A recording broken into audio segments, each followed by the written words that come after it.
Hello all my Hello Maniacs out there. Welcome back to the channel. It's so great to see you again. And it's time to talk about it. Now, if you guys have been watching my trailer reactions to The Lion King, if you have listened to the podcast that I do with Paul, I've talked about how I have not been excited for The Lion King ever since it was announced. I'm just like, y'all, this movie's perfect on its own. It doesn't need a remake. It doesn't need all this. And I've heard it's just going to be a shot-for-shot remake, and I'm like, y'all, this is the worst reason to do a remake if it's just going to be shot-for-shot and just look different. But then, right before I went in, I thought about something. That one of my favorite musicals of all time is The Lion King. I mean, it is definitely my favorite Disney musical for sure, and it's probably in the top 3 of my favorite musicals, just period. And I had to be honest with myself. I'm like, well, what's different about the live-action Lion King coming out that's different than the stage one? I'm like, well, they adapted it to be for a different medium. I'm like, well, this technically did it too. Sure, it's still animated, but it's more of a live-action style. So I'm like, okay, so it is giving a different view on it. Okay, fine. Well, they added scenes. They've said this one does too. And after seeing it, yeah, there's a couple scenes added. There's nothing... Not huge scenes, but then again, the new scenes added in the musical weren't that many either. Like, well, they added a lot of songs in the musical. Alright, well, that's one. That one has this one beat. They added one song that doesn't show up for that long. But other than that, it's like, isn't that just a shot-for-shot retelling just on a stage? I'm like, yeah. And I loved that one, so I went in giving Lion King a shot, but kind of expecting for me not to like it. And y'all, I loved it. I really did. I really did. I was expecting to hate it. I read all the reviews before I walked in that door. I kept seeing all the critics saying, oh, it's just a hollow shell of the original one. You know, the lions don't emote enough. The animals don't emote enough because they're too photoreal. And photoreal animals don't really share emotion very well. And all that jazz. And I can definitely see their viewpoints and all this stuff, but... dadgummit, if I didn't love this movie. I was ready to hate it. I was ready to hate it on principle because it was just a live-action, shot-for-shot remake of what we already knew and loved, and it's my favorite movie of all time, not just my favorite Disney movie, my favorite movie, period. And I was ready to hate it. I was ready to hate it. I was ready to say this is the first live-action movie that I just can't stand, and it needs to go away, and it all needs to end, but by... I loved it. I loved it. I got the same emotion in my soul that I got from watching the original one, and I was sitting there going, this is just nostalgia. It's just nostalgia. They can't do it as well as the original Lion King, and they didn't do it as well as the original Lion King, but they actually got somewhat near the ballpark, which they got like near the ballpark. I'm like, how'd y'all do that? I was sitting there having like some of the same feels. I'm like, how? This wasn't supposed to happen. Maybe that's why I did enjoy it as much as I did, because I was expecting it just to be terrible. I was expecting it to be awful. I was expecting it to be all these things. Alright, let's talk about it. Let's talk about it. One of the biggest things people have said is that this film is just insanely gorgeous. Yes, this is probably technically one of the most amazing movies that I've ever seen. Even if you don't think the movie's going to be good, this is worth at least a view just to see it. It is a visual spectacle, and I mean, it's something you probably want to see like on IMAX and stuff. It was just, this thing is eye candy if anything else. These graphics are incredible. Like, I see young Simba, and I feel like I just want to pick him up and hold him, and like pet him, and just cuddle with him, because he looked like a real, it looked surreal. I'm still flabbergasted at how real all this looked. It was just, it was all incredible. And then everyone has said that Timon and Pumbaa steal the show. Pretty much, yeah, they were awesome. Now we start getting into the bad territory. A lot of people had a problem with the way the animals emoted, or their lack of emotion, because these are live-action animals. Well, they're not live-action animals, you know what I mean. They're photoreal animals, and they don't emote because, you know, photoreal animals don't really emote the same way humans do, and that's true. But for me, it didn't bother me really. There was one scene it bothered me in, and that was with the wildebeest stampede. It bothered me there, but that was the only time that it did. And yeah, that is kind of a crucial moment.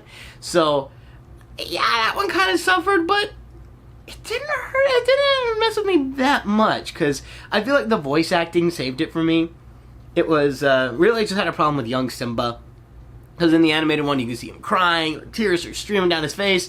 Here, he kind of looks indifferent when it happens. But I forget the name of the actor who did young Simba, but he delivers a very, very, very good performance, where I at least felt it because of him. I didn't feel it nearly as strongly as I did in the original film, but, you know, I can kind of look past that. Some people thought it was kind of a hollow shell, and I guess I could kind of see where they're coming from, but honestly, I didn't feel that. I felt something similar to what I feel when I watched the animated one. Now, you might want to take all this with a grain of salt, because I realize this could just all be a personal thing, just because The Lion King is my favorite movie of all time, and yeah, you're going to do a shot-for-shot remake of my favorite movie of all time. At least the story's still going to be good, because it's the same story. And maybe that's just it. Maybe I just love this story so much that I'm willing to watch it in whatever form it shows up in, and I still love it. So it could be a personal note. And maybe the animal thing, the lack of expression didn't bother me, because a lot of people said, yeah, it's kind of like you're watching a nature documentary, but that's just it. I love nature documentaries. I watch them all the time. I love going to the zoo. I love studying animals. For a while when I was younger, I contemplated going into zoology and studying animals. It was really a thing. And maybe that's why it didn't affect me, because I see emotion in animals all the time without them having to physically emote it. I'm not going to sit here and say that this movie was perfect. It wasn't. There were definitely some issues. They sped some stuff up, and they didn't take enough time in certain areas. Like, in the animated film, we get a little bit of time for Simba and Nala when they meet as adults to kind of rekindle a flame and do all that.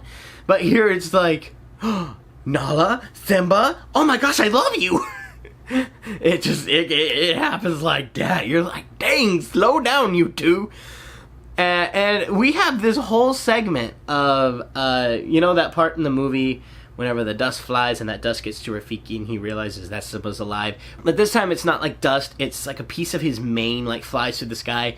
And we spent a good 5-7 minutes just seeing how that fur gets to Rafiki. Whereas it was cool to see and more visual eye candy and all that good stuff. But yeah, we could have used that extra time to go to developing Simba and Nala's relationship. Because it is great to see Nala get a bigger part. It is. She gets a bigger role. It's not a whole lot bigger, but it's just bigger enough that you get a little more Nala, which is nice. But yeah, we could have used even more Nala here, and at least made that feel somewhat more realistic, but that's okay. I'm willing to overlook that. And from an animal perspective, they got more right. They were already doing pretty well with it before, but in this, I liked what they did with the hyenas. In this, Shinzi is like the head of all the hyenas. And in real hyena society, that's really a thing.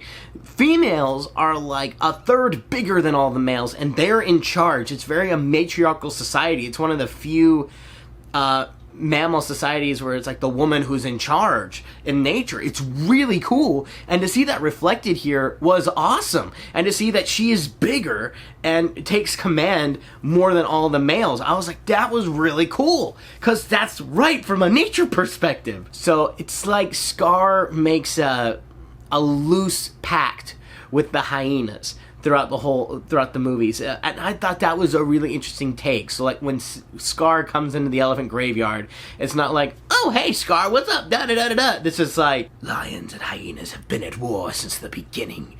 What could you offer us? And I'm like, that's actually kind of cool. And the hyenas were way creepier in this, and I think that worked out to the film's benefit. We're going through the elephant graveyard, and there's way more hyenas. They're way more threatening. They're way more scary. And I was kind of on the edge of my seat through that. I was like, dang, that was pretty creepy. Of course, then it kind of suffered in the wildebeest stampede, though. Instead of feeling like there were hundreds and thousands of wildebeest, it felt like there were 45.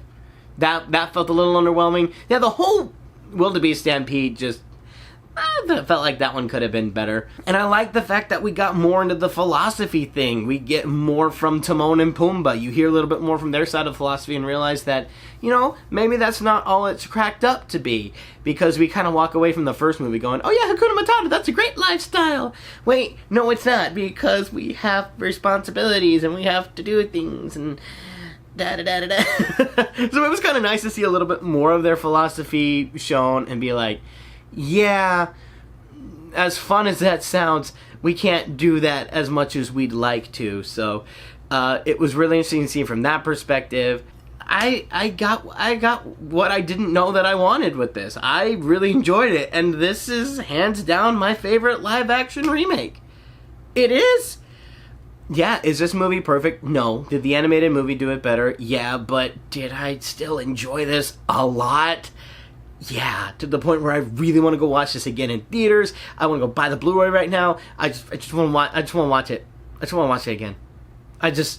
I had so much fun with it. I just felt all the feels again, and I felt it in a new way. And I'm eating my own words. I've sat forever saying if a remake's just going to do it shot for shot, I'm not going to like it. I don't need this. No. And then I walk away this being my favorite live action remake so far. I guess that's really all I have to say. I loved it.